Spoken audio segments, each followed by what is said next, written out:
Character panel. ठीक है, अब वो बड़ा ज़रूरी है। ज़रूरी क्यों है? क्योंकि वो हमारा अलाइनमेंट के अंदर उसका भी काम होता है। ठीक है, और उसने भी जो है हमारे पास काफ़ी चीज़ों में अलाइनमेंट के अंदर वो हमें हेल्प आउट करता है। तो स्टाइलिंग के अंदर थोड़ा सा हेल्प आउट करता है। ठीक है, और बहुत सी जगहों पर। ठीक है, अच्छा, उसके बाद मैंने आपको ये तो बता दिया था ना कि आप अगर वैसे क्लिक करके लिखते हैं तो वो आपका सिंपल जो है वो टेक्स्ट लिखना शुरू हो जाता है।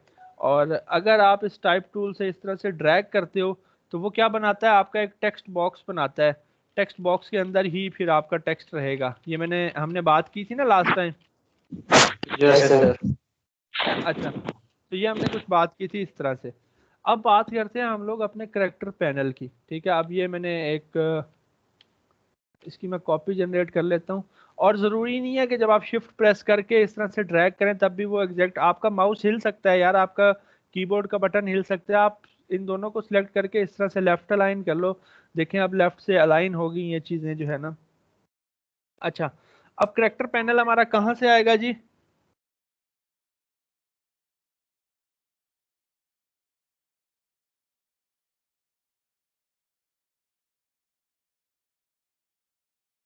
करेक्टर पैनल हमारा कहाँ से आएगा?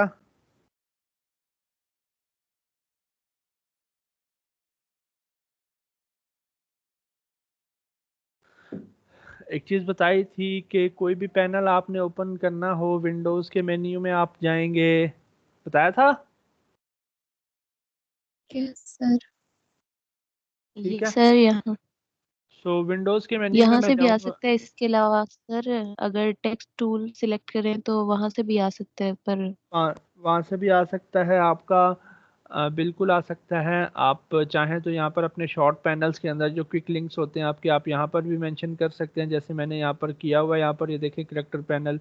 ठीक है, आप वो जैसे बता रही हैं कि आप अगर चाहें तो यहाँ से क्लिक करके भी ला सकते हैं। ठीक है, अपना पैनल। ठीक है, इधर से आई थिंक सो आता है, नहीं, नहीं सर, कलर से या आप आगे जो थर्ड।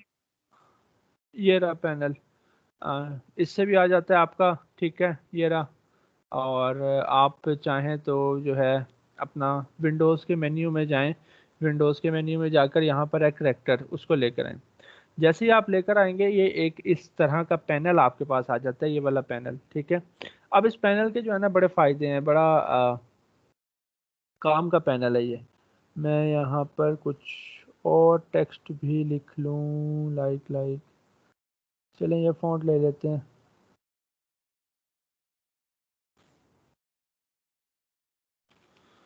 अच्छा, वो शहजादा कौन था जिसने फ़ॉन्ट्स चेंज किए हुए थे? ऊपर वाली लाइन का फ़ॉन्ट कुछ और था, नीचे वाली लाइन का फ़ॉन्ट कुछ और था, वो कौन था? याद आ गया मुझे, ज़रा यस सर, फ़ॉन्ट। वो मैं था।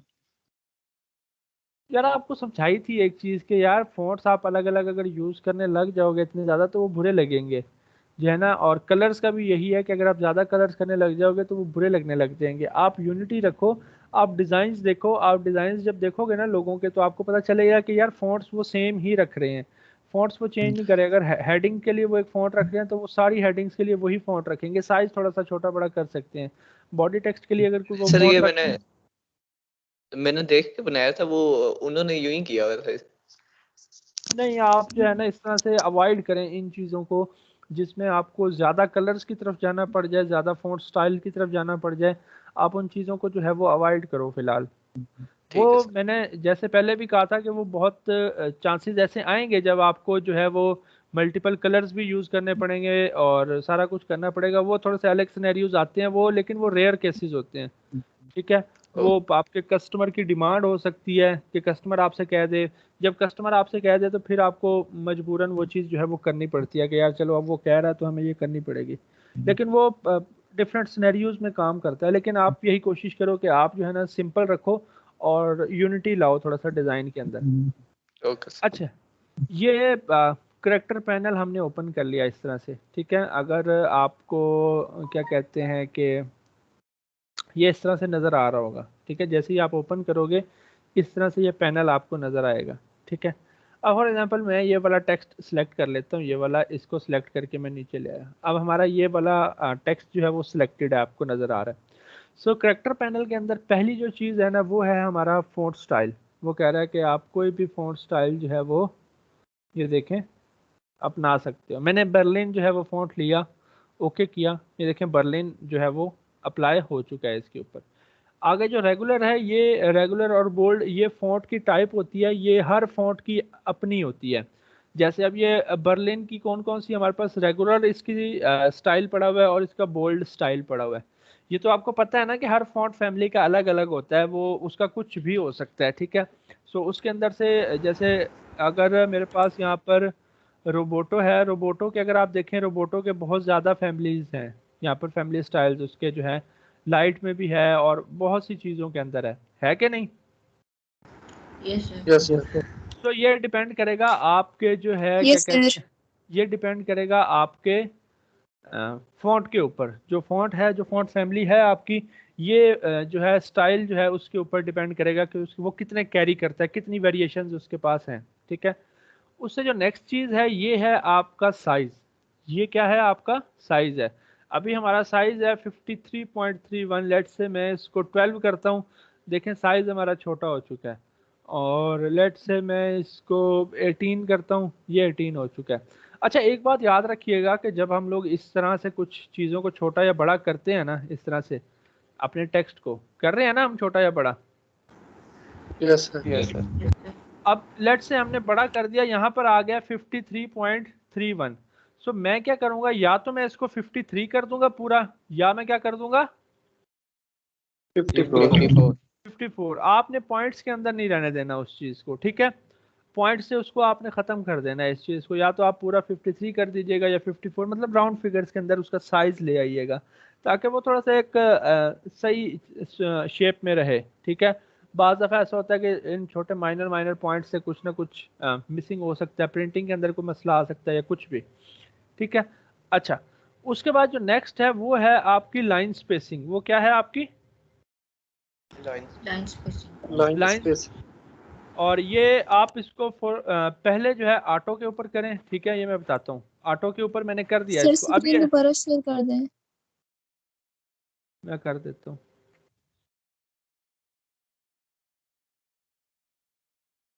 आप बताइएगा। शो हो रही है सर।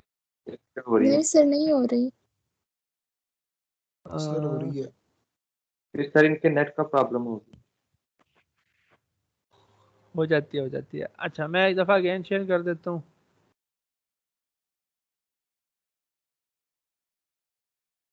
आप देखिएगा, बाकियों को हो रही है। नहीं यस सर, सर। नहीं हो रही। यस सर हो रही है। मैं विश आपका इंटरनेट आप रिज्वाइन कर लें, एक दफ़ा रिज्वाइन रिज्वाइन कर लें आप। अच्छा, ये जो है ये है ओके सर। हमारी लेडिंग। लेडिंग होती है आपकी जो दो लाइंस के बीच की स्पेस, दो लाइंस के बीच की स्पेस। अब इसको समझाने के लिए मैं क्या करने वाला हूँ, मैं ये करने वाला हूँ कि ये हमारा था और इंटर करके आप न्यू लाइन के ऊपर आते हो, वैसे ही यस सर। मैं सारे कैप्स के अंदर खुद ही लिख रहा हूँ, ठीक है। Leading property. अब देखिएगा कि ये दो लाइंस के बीच में कुछ गैप है, कुछ स्पेसिंग है, नजर आ रही है। Yes Yes, sir. sir. यानी कि यहाँ पर ये जो आपको जो स्पेसिंग नजर आ रही है, ये वाली नजर आ रही है ना, यस यस सर। सर। ठीक है। ये आपकी कहलाती है लेडिंग, ये वाली, ये जो बीच में ये जो स्पेसिंग है। अगर आपने इसको कंट्रोल करना है ना, क्योंकि बाज दफा आपने देखा होगा कि टेक्स्ट जो है बड़ा क्लोज लिखा होता है, जैसे ये इन दोनों के बीच में गैप है। सो मैंने इस वाले को सिलेक्ट किया, इसकी ये जो स्पेसिंग थी, ये जो लेडिंग थी, जो बीच में लाइन स्पेसिंग थी, उसकी वैल्यू मैं यहाँ से चेंज कर रहा हूँ, ठीक है। और 46 पर मैंने रख दी, 46 पर हमें इस तरह से नजर आई। सो बाज दफा आपने देखा होगा कि यार आपका टेक्स्ट इस तरह से लिखा होता है कि नहीं, जरा उनकी स्पेसिंग बीच की जो है वो कम होती है कि नहीं, Yes, sir. Okay. Yes sir.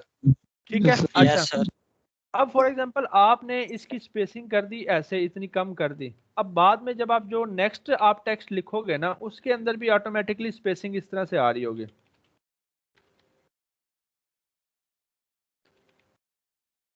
ठीक है। ये देखो, इसके अंदर भी स्पेसिंग जो है वो उसी तरह से आ रही होगी। सो जब आपने कोई चीज करनी है तो फिर आपने उसको वापस से उसकी नॉर्मल स्टेट में पहुंचाना होता है कि नहीं। Yes sir. Yes sir. Yes तो सर। आप क्या कर दो, आप अगर आपका इस तरह से यार कुछ मिक्स सा चीज नजर आए, इस तरह से आप लिखो तो इस तरह से हो जाए, तो परेशान नहीं हो जाना कि यार ये क्या हो गया, ये कैसे हुआ। नहीं, ये आप यहाँ पर आओ, आकर अपनी लेडिंग जो है ऑटो पर कर दो। ऑटो पर करने से क्या होगा कि वो जो टेक्स्ट की जो बाय डिफॉल्ट है, टेक्स्ट की जो बाय डिफॉल्ट स्पेसिंग है वो आ जाएगी उनके अंदर। ठीक है, वो चीज आ जाएगी। Clear? Yes sir. Sir. Sir. तो अगर आपको ये यस कंट्रोल सर। करनी हो तो आप यहाँ से आकर बड़ा इजीली जो है, जितनी ज़्यादा स्पेसिंग देनी हो आप ज़्यादा कर दे सकते हैं, कम करनी हो आप कम कर सकते हैं। ठीक है, ये तो आपके ऊपर डिपेंड करेगा कि आप कितना लेकर जाना चाह रहे हो।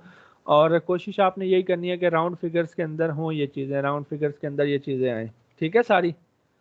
क्लियर? Yes Yes. सर। अच्छा, उसके बाद इसको अभी स्किप करें, ये ऑप्टिकल को और मैट्रिक्स को। ठीक है, ये थोड़ा सा यस व्यू का सर। पर, इसको स्किप करें फिलहाल। हम आते हैं नेक्स्ट जो है इस चीज़ के ऊपर, जो ट्रैकिंग है। अब ट्रैकिंग जो है ना, पहले जो हमने चेक की वो थी लेडिंग। लेडिंग थी आपके लाइंस के बीच की स्पेस, आपके लाइंस के बीच की स्पेस। ये जो आपकी जो ट्रैकिंग है ना, ये है आपके करेक्टर्स के बीच की स्पेस। किसकी? करेक्टर्स के बीच की स्पेस। अब करेक्टर्स के बीच की स्पेस का क्या मतलब है कि ये देखें ये किस तरह से लिखा हुआ है। जैसे ही मैं इसको बढ़ाता हूं, आप देखें इसके बीच आपको, करेक्टर्स के बीच में आपको गैप मिलना शुरू हुआ है कि नहीं? ठीक है। Yes sir. और ये बाज दफ़ा ऐसा होता है कि हमें ये पूरा करना पड़ता है। ठीक है, हमें ये पूरा करना पड़ता है। वो किस तरह से? फॉर एग्जांपल मैं इसको 0, इसकी नॉर्मल स्टेट है। मैं क्या करता हूँ, ये इस तरह से इसके अंदर क्लिक करके सिर्फ ऊपर वाली लाइन को सिलेक्ट करता हूँ। ऊपर वाली लाइन को सिलेक्ट करके मैं उसकी वैल्यू थोड़ी सी बढ़ा देता हूँ। वैल्यू बढ़ाने क्यों बढ़ाई मैंने ऊपर वाली लाइन की? ताकि हमारी ये जो अलाइनमेंट थी ये क्या हो जाए, इक्वल इक्वल हो जाए। लेकिन ये चीज आपने हर जगह अप्लाई नहीं करनी। ये बड़ी बड़ी हेडिंग्स के ऊपर, मेन पॉइंट्स के ऊपर, या जो आपके प्रोमिनेंट पॉइंट्स होते हैं उनके ऊपर ही सिर्फ ये चीज होती है।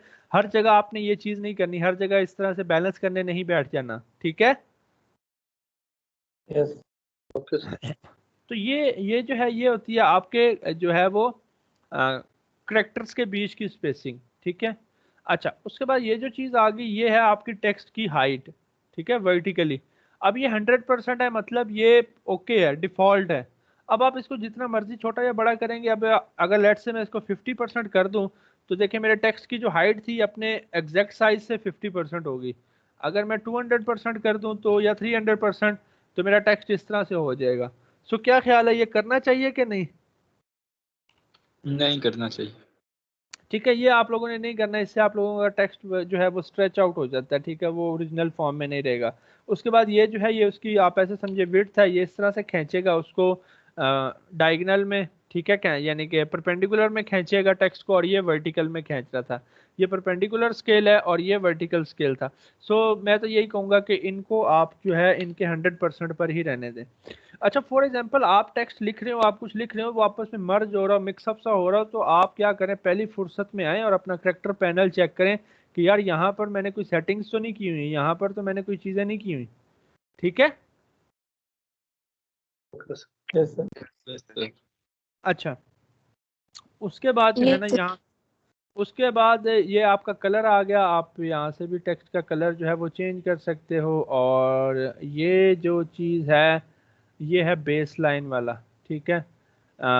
अब बेस लाइन यहाँ पर हमारे पास टेक्स्ट हमने कुछ नहीं लिखा इसलिए, वरना ये होता है कि वो टेक्स्ट को जो है ना, एक टेक्स्ट को हमने अगर छोटा लिखा है तो उसको वो ऊपर की तरफ ले आएगा या नीचे की तरफ ले आएगा। जैसे लेट्स से हम लिखते होते थे ना कि x⁻²। सो इसको देखिएगा, ये x2 है ना। तो मैं क्या करने वाला हूँ, यहाँ पर ये जो सिर्फ 2 है इसको सिलेक्ट करके इसका साइज हमने कर दिया छोटा। ये देखें, लेट से इतना। ठीक है। सो ये अब आपकी वैल्यू है। अब आप चाहें तो इसको, इस 2 को इधर ले आए। ठीक है, इस तरह से, यानी कि ये आपने अगर अपना जो बेस लाइन का जो टेक्स्ट है उसको ऊपर या नीचे करना हो, सो उसके लिए आप यूज़ कर सकते हैं। बहुत कम इस्तेमाल होगा आपका। ठीक है। अच्छा, अब ये इन चीज़ों पर आ जाएं। ये है आपका थोड़ा सा स्टाइलिंग के लिए। लेट से आप इसके ऊपर करते हैं। ये क्या करेगा, आपके उसको फोर्सफुली थोड़ा सा बोल्ड कर देगा। हालांकि ये फॉन्ट लाइट था, इसने फिर भी क्या किया, उसको बोल्ड कर दिया। ये वाला जो है ये क्या करेगा, इटैलिक करेगा। ये देखें ये उसको इटैलिक कर रहा है। ये जो है ये क्या करेगा, ये ऑल कैप्स के अंदर कर देगा। ऑल कैप्स का मतलब ये है कि लेट्स से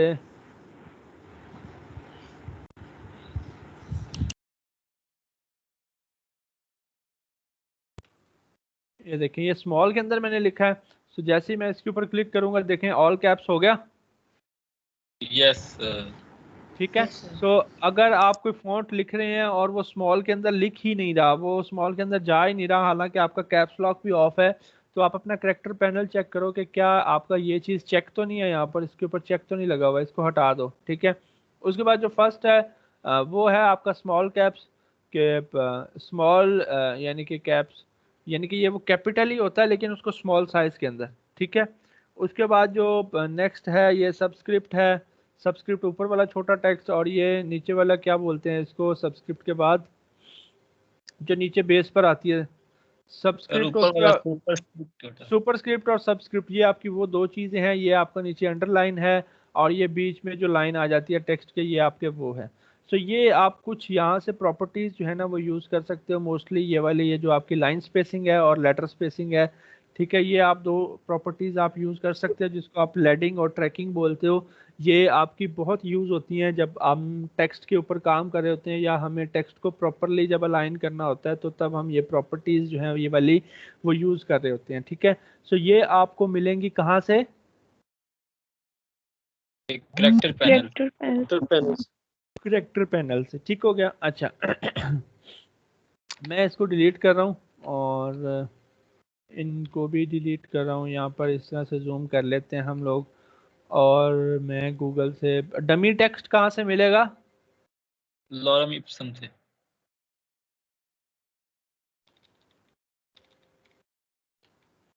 मैं थोड़ा सा डमी टेक्स्ट कॉपी कर लेता हूँ।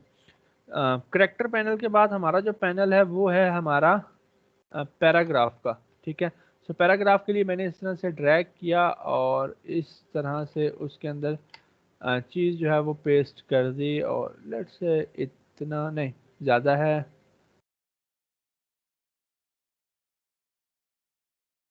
ठीक है इतना, ठीक है, ये हमने रख दिया। अब ये हमने टेक्स्ट यहाँ पर रख दिया। अब पैराग्राफ पैनल कहाँ से आएगा, तो ये टेक्स्ट वाले को ड्रैग करेंगे तो कौन सा टेक्स्ट वाला, सर ये टेक्स्ट टूल जो है उसको ड्रैग करेंगे ना आर्टबोर्ड पे। ड्रैग करने से तो पैनल नहीं आ रहा। हाँ सर, सिलेक्ट करके फिर बाद में ड्रैग करना है इधर क्लिक करके सर। ये इस तरह से ये पैनल नहीं है ना, ये तो आपका टेक्स्ट बॉक्स क्रिएट हो रहा है। मुझे पैनल ओपन करना है, पैराग्राफ पैनल ओपन करना है, जैसे हमने करेक्टर पैनल यहाँ पर ओपन किया था। सर विंडोज खुल जाएगा। पैनल के साथ है। सर करेक्टर पैनल के साथ विंडोज के मेन्यू में जाएं आप, वहां से पैराग्राफ पैनल लेकर आ सकते हैं इस तरह से। ठीक है। अच्छा अब ये चीज आ गई, ये पैराग्राफ आपने लिख लिया। हमेशा जब भी आपने कुछ पैराग्राफ लिखना है ना, जब भी आपने 2 से 3 लाइंस लिखनी है, ठीक है, हेडिंग्स की बात नहीं कर रहा, बॉडी टेक्स्ट की बात कर रहा हूँ। सो जब भी आपने कोई बॉडी टेक्स्ट लिखना है ना तो आपकी कोशिश यही होनी चाहिए कि आप किसके अंदर उसको लिखें, इस तरह से टेक्स्ट बॉक्स बनाएं और उस टेक्स्ट बॉक्स के अंदर आप लोग लिखें उसको। ठीक है, उस टेक्स्ट बॉक्स के अंदर लिखें। अब मैंने ये टेक्स्ट बॉक्स के अंदर लिख लिया। इसका मुझे फ़ायदा ये है कि ये देखें इसकी ये जो रेंज है वो यहाँ तक थी, मैं चाहूँ तो इसकी रेंज बढ़ा भी सकता हूँ और कम भी कर सकते हैं। अच्छा ये रेंज आपकी कैसे कम होगी, ये रेंज आपकी मूव टूल से कम नहीं होगी, मूव टूल से कम या ज़्यादा नहीं होगी। ये किससे होगी, आपने ये इसकी ये बॉक्स किससे बनाया था, टेक्स्ट बॉक्स। तो ये आपका टाइप टूल से ही जिससे आपने बनाया था, आप उसी से जब इसके ऊपर इस तरह से क्लिक करेंगे एडिट वाला, ये तब आपकी बाउंड्री आएगी और तब आप इस तरह से इसकी बाउंड्री को छोटा या बड़ा कर सकते हैं। अब लेट्स से मैंने ये बना लिया, मैं इसको सिलेक्ट करता हूँ, ये पैराग्राफ पैनल, क्योंकि हमने ये एक टेक्स्ट बॉक्स के अंदर लिखे थी मल्टीपल लाइंस। जब भी आप मल्टीपल लाइन लिखो एक टेक्स्ट बॉक्स के अंदर तो फिर ये आपका पैराग्राफ पैनल आपके काम आएगा। ठीक है। अब उसके अंदर आप अगर आप देखें तो जो ये चीज़ है ये है लेफ्ट अलाइनमेंट। अभी ये पैराग्राफ लेफ्ट अलाइन हुआ हुआ है ऐसे ही। Yes sir. Yes sir. उसके बाद ये है आपका सेंटर अलाइनमेंट। अभी ये सारा क्या हो गया, सेंटर अलाइन हो गया। उसके बाद ये है आपका राइट अलाइनमेंट, ये राइट अलाइन हो गया। लेकिन आपको ये चीजें ऐसे नहीं चाहिए होती, ये ऐसे चाहिए होती हैं। आपने जितना भी देखा है वो सारी की सारी क्या हुई होती हैं, जस्टिफाई हुई होती हैं कि नहीं? यस सर, हुई होती। सो आपको क्या करना है, आपको ये जस्टिफाई के ऑप्शंस जो है ना वो चूज करने हैं। अब जस्टिफाई लास्ट लेफ्ट, इसका मतलब ये है कि बाकी सारी लाइनें इस तरह से जस्टिफाई हो जाएंगी और लास्ट वाली जो है वो लेफ्ट साइड से शुरू होगी और खत्म हो जाएगी। ऐसे ही हुआ? यस सर, इसी तरह। अब ये देखें, अगर अब आप देखें तो अब आपको ये खूबसूरत लग रहा है कि नहीं? Yes sir. यस उसके बाद जो नेक्स्ट है वो है आपके पास जस्टिफाई सेंटर। जस्टिफाई सेंटर करोगे तो इसका मतलब है कि लास्ट लाइन कहाँ से होगी? सेंटर के अंदर। और ये जो लास्ट पर है ये जो है ये लास्ट लाइन को क्या करेगा? राइट साइड पर रख देगा। सो ये अब आपके ऊपर डिपेंड करेगा कि आप लास्ट लाइन को लेफ्ट पर रखना चाह रहे हो, इस तरह से लेफ्ट पर रखना चाह रहे हो, सेंटर में रखना चाह रहे हो, या राइट पर रखना चाह रहे हो। ठीक है, ये आपका इस चीज़ के ऊपर डिपेंड करेगा। उसके बाद जो नेक्स्ट चीज़ है वो है जस्टिफाई ऑल। इसके अंदर वो क्या करेगा? आपकी लास्ट लाइन को भी पूरा कर देगा, आपकी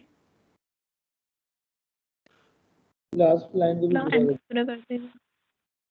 ठीक है। लेकिन ये रिकमेंड नहीं किया जाता, क्योंकि लास्ट लाइन जब वो फोर्सफुली कंप्लीट करता है, फोर्सफुली उसको जस्टिफाई करता है, तो वो थोड़ी सी चीज़ जो है वो आपकी ख़राब हो जाती है। ठीक है, सो मैं तो यही कहूँगा कि लेफ़्ट वाला यूज़ कर लें, जो कि मोस्ट कॉमनली यूज़ हो रहा होता है।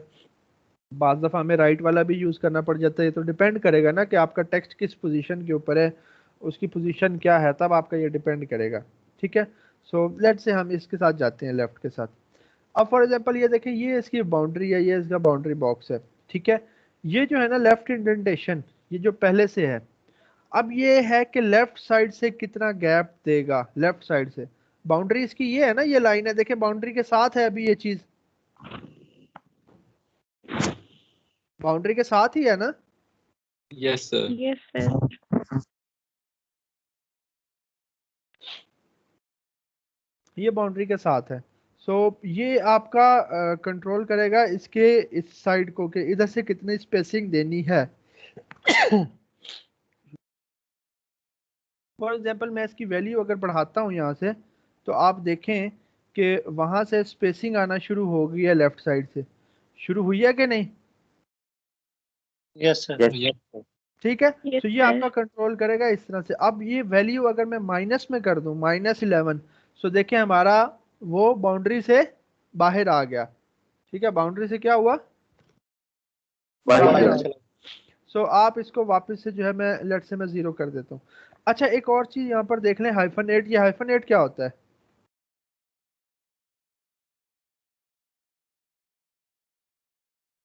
-8 होता है, ये आपने अक्सर देखा होगा, ये वर्ड्स के बीच में इस तरह से एक छोटी सी लाइन डाल देता है और आधा वर्ड्स ऊपर आ जाता है, आधा वर्ड नीचे आ जाता है।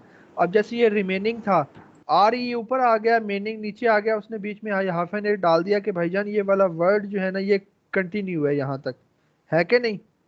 Yes sir. Yes sir. So अगर आपने इस चीज से बचना हो तो आप सिंपली इसके ऊपर से टिक हटा दें, वो आपका एडजस्ट कर देगा और -8 कहीं भी नहीं यूज करेगा। अब देखिए उसने -8 खत्म कर दिया ना। यस सो ये आपका -8 इस तरह से यूज होगा। अगर आप करना चाहें तो कर लें, ना करना चाहें तो आप स्किप कर सकते हैं। ठीक है, अच्छा, ये तो थी आपकी लेफ्ट इंडेंटेशन। ये जो है ये है आपकी राइट। ये आपको राइट साइड से गैप देगी, देखें दे रही है gap. Yes sir. Yes sir. और अगर आप माइनस के अंदर कर देंगे तो राइट साइड से टेक्स्ट आपका आपकी बाउंड्री से बाहर चला जाएगा। ये समटाइम्स डिपेंड करता है कि यार आपको अलाइनमेंट के अंदर ज़रूरत पड़ रही होती है समटाइम्स, और समटाइम्स आप कहते हैं कि ठीक है ऐसे ही ठीक है। अच्छा, जो नेक्स्ट है उससे वो है आपकी फर्स्ट लाइन की इंडेंटेशन सिर्फ।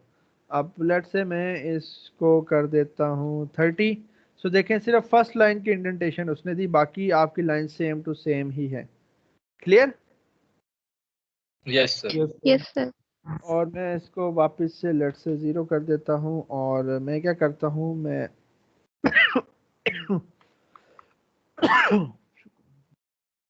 मैं इसकी बाउंड्री थोड़ी सी बढ़ा देता हूँ यहाँ पर और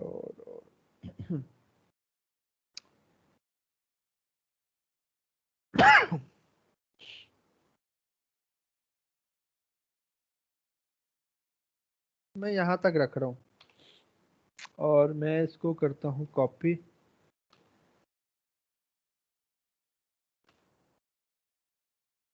इस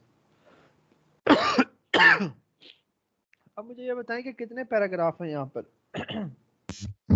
3 पैराग्राफ। 3 अब यहाँ पर आपके जो है ना 3 पैराग्राफ हैं। ये जो चीज़ है ना लास्ट वाली, ये जो लास्ट 2 हैं, ये दोनों का काम आपको सेम ही नजर आएगा। ये आपको काम सेम ही नजर आएगा। अब ये क्या है, ये कह रहा है कि पैराग्राफ से पहले स्पेसिंग ऐड कर दो।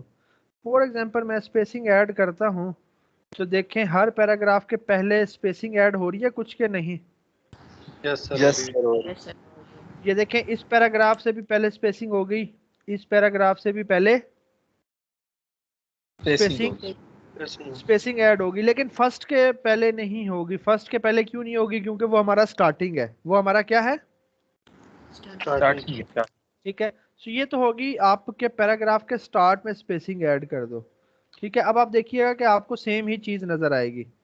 और ये क्या है कि पैराग्राफ के बाद स्पेसिंग ऐड करो। अब क्या हुआ है? अब ये हुआ है कि इसके बाद भी स्पेसिंग ऐड हुई है, इस पैराग्राफ के बाद। फर्स्ट पैराग्राफ के बाद स्पेसिंग ऐड हुई, फिर इस पैराग्राफ के बाद स्पेसिंग ऐड हुई, और लास्ट वाले पैराग्राफ के बाद स्पेसिंग आपकी ऐड नहीं होगी। क्यों नहीं होगी लास्ट वाले के बाद?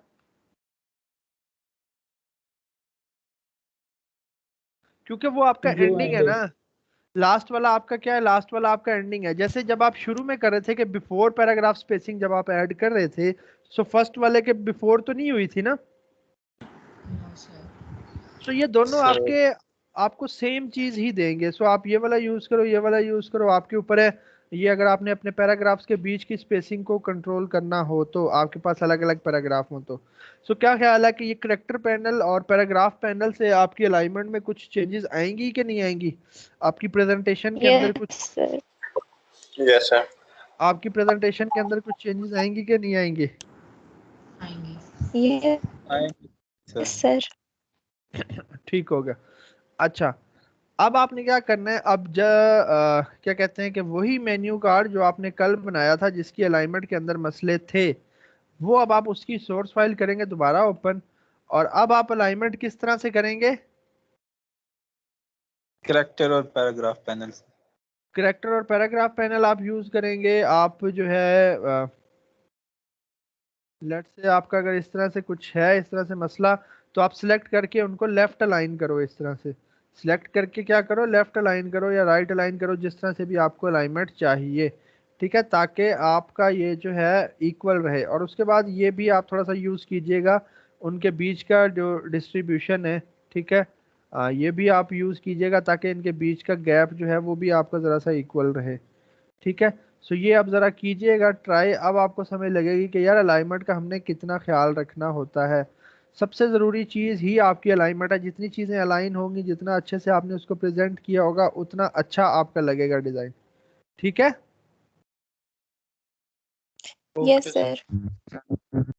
Okay sir. और इसी तरह से फिर एक लाइन जब आप रख लें, उसी की इस तरह से आगे आप कॉपीज जनरेट कर लें इस तरह से। ठीक है।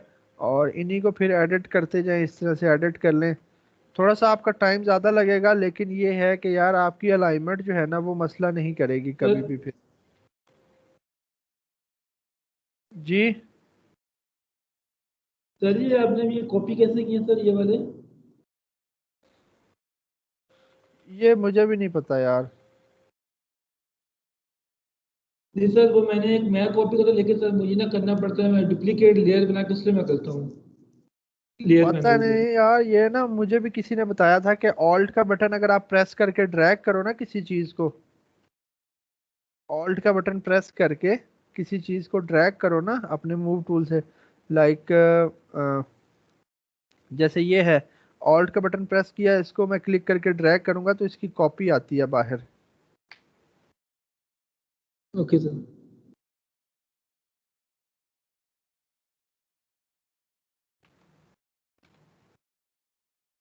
ठीक है। सो इस तरह से आप लोगों ने चीज़ों को जो है वो मैनेज करना है अब। और चीज़ों को थोड़ा सा अरेंज करें यार। अरेंजमेंट बहुत ज़रूरी है, अलाइनमेंट बहुत ज़रूरी है। जब तक अलाइनमेंट नहीं करेंगे आपका चीज़ अच्छी नहीं लगने वाली। अब फॉर एग्जांपल आपका दिल है यार इसको मैं राइट अलाइन करूं सबको, सो इस तरह से सबको सिलेक्ट करें और यहाँ से एक क्लिक के अंदर राइट अलाइनमेंट कर दें। इतनी सी तो बात थी। मैं परेशान हो रहे थे कि अलाइनमेंट अलाइनमेंट अलाइनमेंट, इतना खप रहे थे रूलर्स के साथ। रूलर्स आपको बताया था कि इस तरह से आपको अलाइनमेंट के अंदर मदद नहीं देगा, आपको अलाइनमेंट फिर भी इधर से करनी पड़ेगी।